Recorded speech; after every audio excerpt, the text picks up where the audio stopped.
눕기서는 이제 모든 성경이 배경이 있죠. 그 배경이라는 건 이제 그 저자가 쓴 때가 있고, 저자는 훗날에 기록을 했지만 그 배경은 예전의 역사일 수 있는 그런 상황이죠.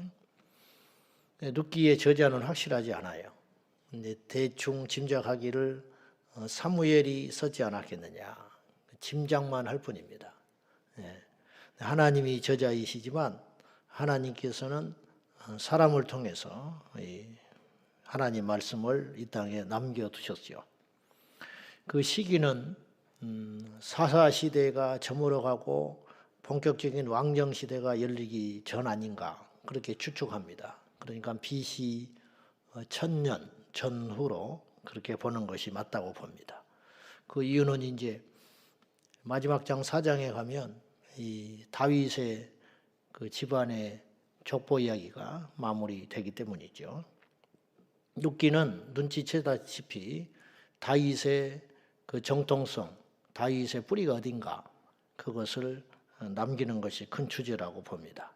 그런데 이제 항상 그렇듯이 하나님의 역사는 역사 속에 하나님이 웬일이신지 직접 개입하시는 일은 드물어요. 직접 개입하시기도 하지만 그건 아주 급할 때 어떤 당신께서 개입하셔야만 할 때 초자연적 역사로 기적이라고 하는 도구를 통해서 역사하시지, 어지간해서는 하나님께서 그렇게 일하시지 아니하시고 대부분 사람을 통해서 자연 환경을 통해서 상황을 통해서 일하시기 때문에 강팍한 인간들이 자꾸만 하나님이 없다 하는 것이죠.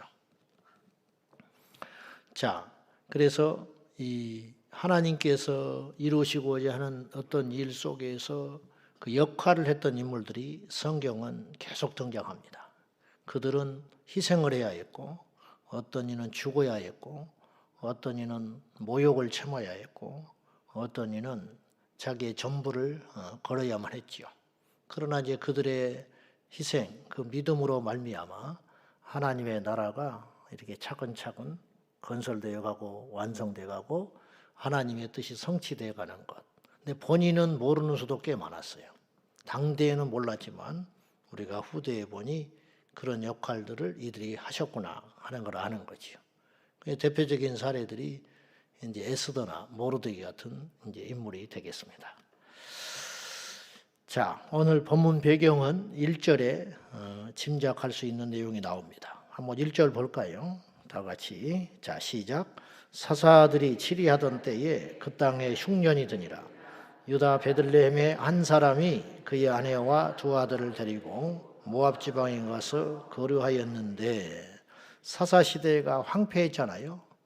왕도 없고 무질서하고 하나님을 경외하지도 않고 그런 황폐하던 때에 엎친 데 겹친 격으로, 이게 이제 영과 육이 함께 가는 거예요. 하늘과 땅이 함께 가는 거예요, 여러분. 무슨 말이냐면 죄악이 득세하면 세상도 황폐해지는 것입니다. 세상이 사사시대에 하나님을 떠나고 죄의 종들이 되니까 그 땅들이 같이 환경이 재앙 가운데 들어가는 거죠.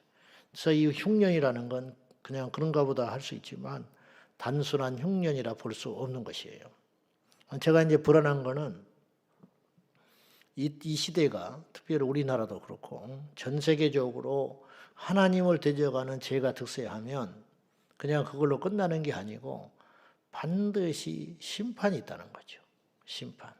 근데 이제 그게 이제 그 즉시 일어나기도 하지만, 이 흉년이 일어날 때, 우리가 광야에서 이스라엘 백성들이 40년 지낼 때 그들은 정작 모를 수 있었다고 내가 그랬잖아요. 전염병이 오는 거예요.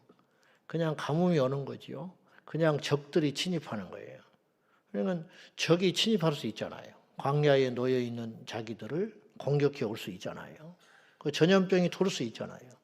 그런데 후에 이제 객관적인 입장에서 말씀을 남겨놓은 걸 우리가 읽어보면 그건 다 하나같이 죄에 대한 결과물이었다는 거죠.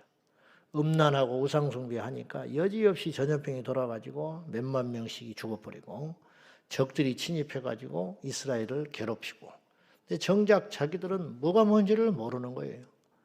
저는 우리 이 시대가, 제가 또 우리들이 그럴 수 있다고 봅니다.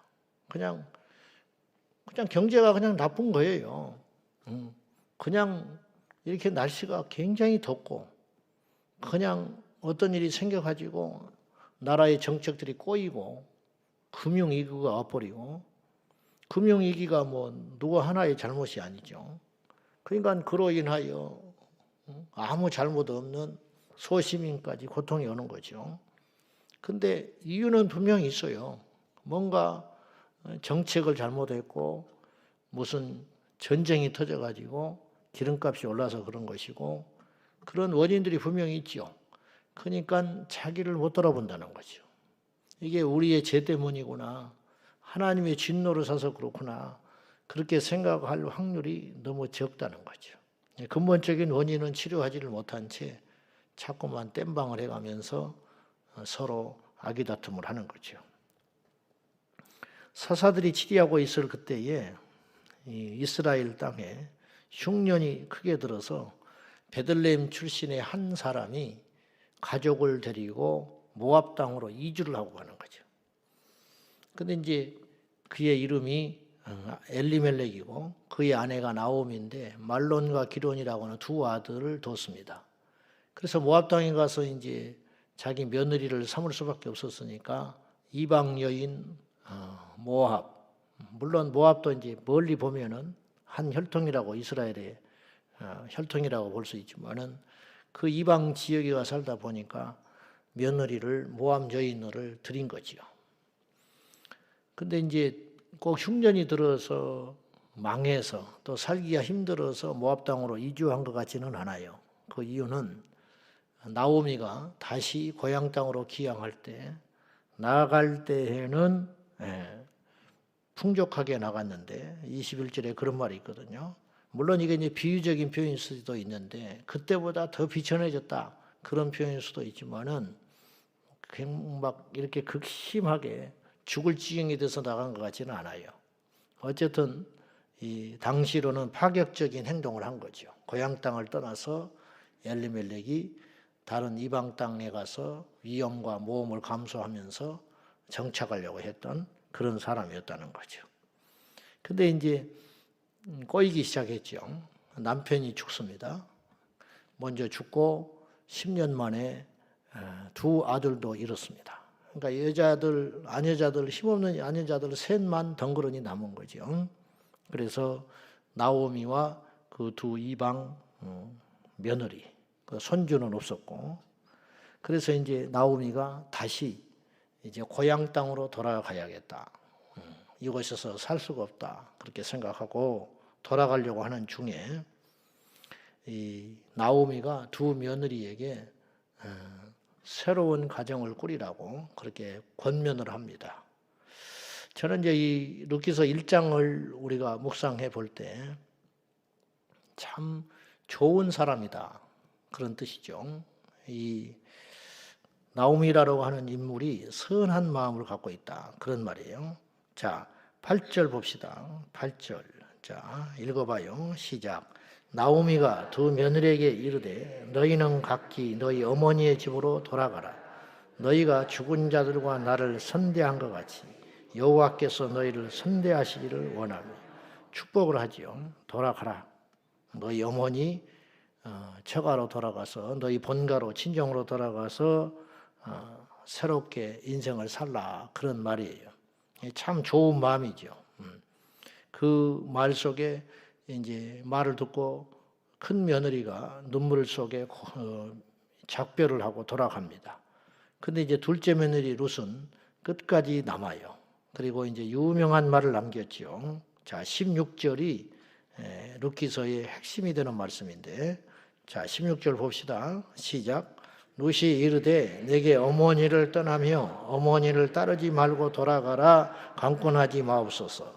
어머니께서 가시는 곳에 나도 가고 어머니께서 머무시는 곳에서 나도 머물겠나이다. 어머니의 백성이 나의 백성이 되고 어머니의 하나님이 나의 하나님이 되시리니. 이런 말은 뭐 어떤 자기의 이득을 얻기 위해서 아부하기 위해서 한 말이 아니고 지금 이 친정 어머니도 아니고 시어머니 따라가 봤자 자기에게는 가시밭길만 기다리고 있는 거예요. 첫째는 당시 아내자들의 요새처럼 뭐 복지 정책이 있는 것도 아니고 아내자들의 힘으로 살아가는 세상이 만만치 않아요. 덩그러니 둘이 살아가기가. 더군다나 이 루세 입장에서는 굉장히 이게 큰 모험인 것이 자기 고향도 아니고 낯선 시가 동네에 가서 자기 여생을 보내야 돼요. 요즘처럼 뭐 오고 가는 세상도 아니고 그런 세상도 아닌데 자기의 모든 가족을 뒤로 한 채, 친정의 식구들을 뒤로 한 채 자기 인생을 걸고 돌아오지 않는 길을 떠났다. 이거 보통 일이 아닙니다. 근데 이게 단순히 믿음의 문제만도 아니고 성품의 문제만도 아니라고 봐요. 이건 같이 가는 문제라고 생각해요. 즉 룻이 그의 시어머니에게 고백하기를 나를 돌아가지 마라 하십시오. 그러면서 어머니가 가는 곳에 나도 갈 것이고 어머니께서 머무시는 곳에 나도 머뭅니다. 어머니의 백성이 나의 백성이 되고 어머니의 하나님이 나의 하나님이 되십니다. 이런 고백을 했어요. 이거는 룻도 훌륭하고 나오미도 그만큼 훌륭했다는 뜻이에요. 평소의 삶이 나오미의 삶이 어떠하며 그의 며느리 룻이 어떤 삶으로 그의 시어머니를 섬겼는가 할 수 있는 거예요. 우리가 신앙인데 인격적인 부분이 부족할 때가 참 많습니다. 저도 그렇죠. 불교 신자만도 못하는 크리스찬들이 수두룩해요. 그리고 이제 성품은 바꿀 수 없다. 이걸 진리처럼 우리가 붙들고 있는 거죠. 인성은 안 바뀐다. 목회자가 돼도 안 바뀌고 교회 중직자가 돼도 안 바뀌고 교회를 오래 다녀도 안 바뀐다. 일면 맞는 맞을 수도 있습니다. 그러나 예수님을 믿고 예수님 안에 산다 하면서도 기질이 안 변한다면 그건 말이 안 되는 것이죠. 그러면 성령의 열매가 없다는 뜻이죠. 성령의 열매가 뭐요? 온유함과 오래 참음과 자비와 양성과 충성, 절제 뭐 이런 것인데 그런 열매가 없다. 왜? 인간은 원래 없는 거지요. 더군다나 더 없는 사람이 있죠. 타고난 기질이 독하고 강하니까. 우리 신학할 때 이제 전설적인 이야기가 있었는데 전해오는 이야기인데 저희 학교 기숙사에 있을 때 그 강아지를 누가 키웠대요. 길 잃은 개를 주워가지고 키워가지고 이제 식당에서 그 짬밥 같은 거 먹여서 이렇게 제법 컸다는 거예요. 근데 어느 날 산에 데리고 와서 잡아먹어버린 신학생들이 있었다는 거예요. 뭐 영양 보충하려고 그랬다. 나는 누군지는 모르겠지만 그거 목회하면 안 될 것 같아. 목회하면. 첫째는 공공의 재산을 자기들이 가서 잡아먹어버렸잖아. 그보다 더 문제가 되는 건 그건 독한 거예요. 독한 거. 어떻게 같이 키우고 있는 개를 몇 사람이 수덕수덕 해가지고 6.25 때도 아니고 뒤 아차산에 데리고 와서 때려가지고 잡아먹을 수가 있는가. 수십 년 전의 사건이겠지만 제가 들었을 때가 수십 년 전이니까. 그러니 이제 그런 성품을 가지고는 그런 잔인하고 표독스러운 그리고 옹졸하고 이런 성품과 기질들이 우리 안에 조금씩 다 있습니다. 있는데 그것이 과연 믿음으로 극복될 수 없는 문제인가? 그리스도 안에서 날마다 바울이 십자가에 죽는다는 의미는 뭐예요? 그런 부분들, 자기가 타고난 근성, 자기가 타고난 게으름, 자기가 타고난 연약함, 그런 것들이 그리스도 예수 안에서 끊임없이 여러분도 지금 치열하게 싸우고 이 아침에 와서 계시는 거예요. 그리고 끝나면 이제 기도할 때 무엇을 기도합니까? 내가 이런 부분이 또 말에 실수를 했고 내가 또 누군가를 용납하지를 못했고 또 내가 이렇게 옛날의 기질을 버리지 못해서 가슴 아파하면서 하나님께 울고 기도하잖아요. 이제 그런 거라도 있으면 또 다행이죠. 아예 그런 시간도 없으니 십자가를 질 겨를이 없는 거죠. 바울도 성질이 보통이 아닌 사람이잖아요. 바나바가 착한 사람이고 성령 충만한 사람인데 어지간하면 안 그럴 텐데 크게 싸워가지고 각기 제 길로 가잖아요. 근데 그가 죽기 전에 후회합니다. 바울이 후회한다고요. 그리고 마가를 데려오라고 한다고요. 마가를. 그 뭘 말하느냐. 그만큼 마가가 변했는지 나는 그렇게 보진 않아요. 마가가 변할 일은 없어요. 그러나 바울이 변한 거예요. 마가가 변했으면 마가가 먼저 바울을 찾아갔겠죠. 그러나 바울이 변한 거예요. 이제 품을 수 있는 사람, 넉넉한 사람이 된 것이죠. 관계라는 건 상대적인 것 같아요. 주일날도 제가 잠깐 언급을 했지만은 이삭이 그의 아버지 아브라함이 장작더미 올려놓고 밧줄로 묶어가지고 죽여가지고 번제로 드리려고 할 때 오늘날 만약에 그런 일이 일어난다면 그는 평생 하나님 믿지 않을 거예요. 오늘날에도 그런 사람 많거든요. 교회 안에서. 부모 때문에 예수 안 믿는 사람 많습니다. 부모 때문에. 부모가 목사임에도 불구하고 부모 때문에 부모가 믿는 하나님을 떠난 사람이 굉장히 많아요. 그 이중성 때문에. 근데 요새는 하도 상처받았다고 하니까 인권이 커져가지고 툭 하면 상처받았다고 하니까 그거 다 속는 것이라고 어느 정도 속는다. 물론 일리는 있지만 상처가 모든 일을 정당할 수는 없습니다.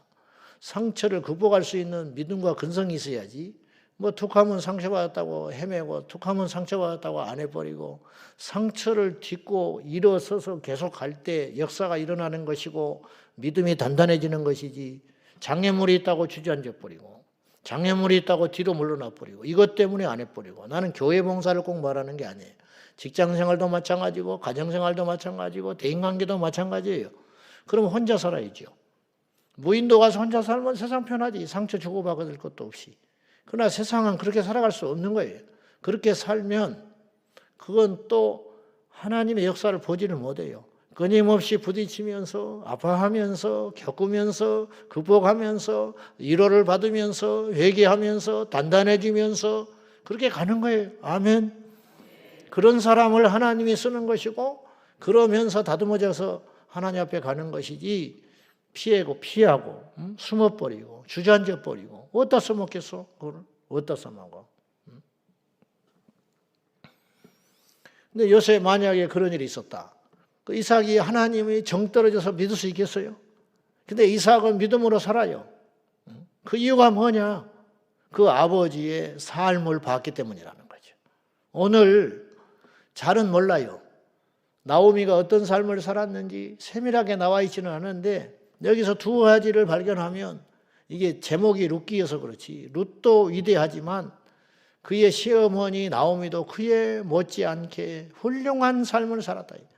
비록 남편 잃고 두 아들을 잃어버리는 그 큰 상처를 가지고 그리고 그가 고백한 대로 오늘 13절에도 그랬고 21절에도 그랬지만은 여호와께서 자신을 쳤다 그러셨고 쳤다 했고 그 다음에 여호와께서 자기를 징벌했다 그렇게 표현을 했는데 이걸 원망이라기보다는 저는 이 속에서 이제 나오미의 마음을 제가 살펴볼 적에 그런 생각이 들었어요. 하나님을 향한 원망이라기보다는 내가 부족해서 내가 죄가 많아서 여호와께서 날 이렇게 혹독하게 다루시는구나. 그런 고백인 것 같아요.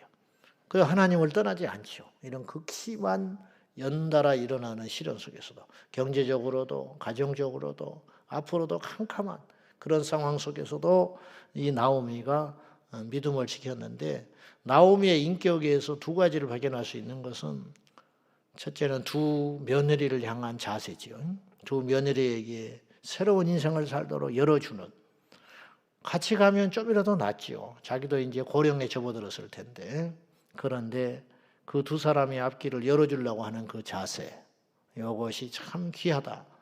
그리고 나오미의 그 성품을 엿볼 수 있는 것이 그의 며느리 룻의 고백에서 어머니의 가는 곳에 나도 갈 것이고 어머니의 백성이 내 백성이 될 것이고 어머니의 하나님이 나의 하나님이 됩니다. 어머니가 믿는 하나님이 그런 하나님이라면 나는 징글징글해서 안 믿어요. 그렇게 말하지 않고 어머니의 하나님이라면 나도 믿을 것입니다.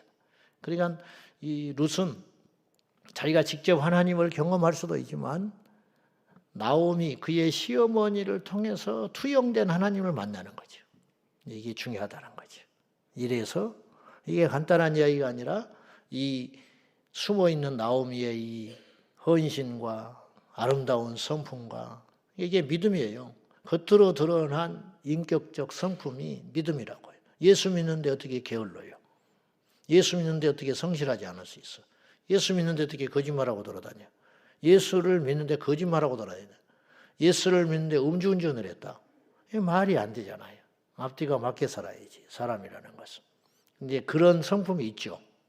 우리 안에 급한 성미도 있고 옹졸한 마음도 있고 그런 것도 있지만은 예수 그리스도 안에서 날마다 예배하고 말씀으로 다져서 우리들을 착하게 살라는 말이 아니라 성경대로 몸부림을 치고 순종하고 살다 보면 다른 사람들의 평가가 잇따르겠지요. 그리고 어느 날 내 주변에 있는 사람들이 당신이 믿는 하나님이라면, 당신을 이렇게 바꾸는 신이라면 나도 그 하나님을 믿겠다. 그것이야말로 우리의 삶의 열매가 아니겠습니까? 몹시 저희들 부족하고 연약하지만 그 말씀대로 하루하루 잘 순종하여 우리의 삶의 열매가 나타나기를 축복합니다. 나오미는 기쁨과 희락이라는 말입니다. 근데 내 이름을 나오미라 부르지 마시오. 나는 마라. 기억나지요? 쓴물 날 때에 그 괴로움을 당했던, 그래서 마라는 괴로움이라는 뜻입니다. 내가 다 잃고 모든 걸 잃고 고향으로 돌아온 내가 어찌 나오미라고 이름을 부를 수 있겠는가? 나를 마라라 불러주시오. 그렇게 이야기할 정도로 슬픈 기한이었고, 나오미는 모든 걸 잃은 듯 싶었지만 그에게 한 가지 남아있는 게 있었어요. 그건 뭐냐? 그의 신앙의 열매, 그의 며느리. 그 며느리를 통해 이제 하나님의 위대한 역사가 이제 시작이 됩니다. 우리의 삶에도 눈에 보이는 것, 비록 없는 것 같고 잃은 것 같지만 우리가 이 땅에 남겨야 할 믿음의 열매, 그것이 무엇인가를 잘 따져서 그 열매를 이 땅에 남기고 풍성히 살아가는 저와 여러분 되기를 축원합니다. 기도하겠습니다. 믿음과 삶은 구분될 수 없겠죠. 이제 우리의 고민이 항상 그것에 있는데, 인격과 영성은 또한 구분될 수 없을 것입니다. 이 시간에 나오미의 이 선한 마음과 그리고 룻의 그 아름다운 성품이 조화가 되어 이제 하나님의 복을 받는 역사가 일어납니다. 온유한 자는 땅을 기업으로 받는다 했는데 하나님의 약속이 우리 안에 이루어지기를 원합니다. 이 시간에 기도할 때 하나님 우리를 말씀을 통하여 돌아봅니다. 우리의 삶에서 그리스도의 향기가 더 나타나게 하시고 예수님의 믿는 열매가 드러나게 해달라고. 열매라는 게 억지로 되겠습니까? 때가 되어야 맺혀지는 것이고 자기도 모르게 맺어지게 되는 것이겠죠. 우리에게 그런 신앙의 열매가 맺혀지는 인생 되게 해달라고 간절히 기도하겠습니다. 하나님 아버지, 나오미는 모든 걸 잃고 마라가 되어 고향 땅으로 돌아왔지만 그에게는 며느리가 있었습니다. 신앙으로 맺어진, 신앙의 열매가 맺혀진 그의 며느리 룻을 통하여 하나님의 역사는 계속되는 것을 보게 됩니다. 낯선 땅, 이방 땅에 가서 모든 것을 잃고 괴로운 상태로 돌아왔으나 아버지 하나님께서는 그들을 위로해 주셨고 그들의 아버지가 되어주셨고 그들의 기업이 되어주셨고 그들의 양식이 되어주시고 그들의 생명수가 되어주셨습니다. 우리의 삶에도 수없이 어려움, 고난과 시련과 고통이 밀려오지만은 하나님을 아버지로 삼은 저희들이 하나님의 이름으로 예수 그리스도의 전능자의 이름으로 날마다 주의 말씀으로 새로워지고 결단해지고 변화되어 갈 수 있도록 도와주시옵소서.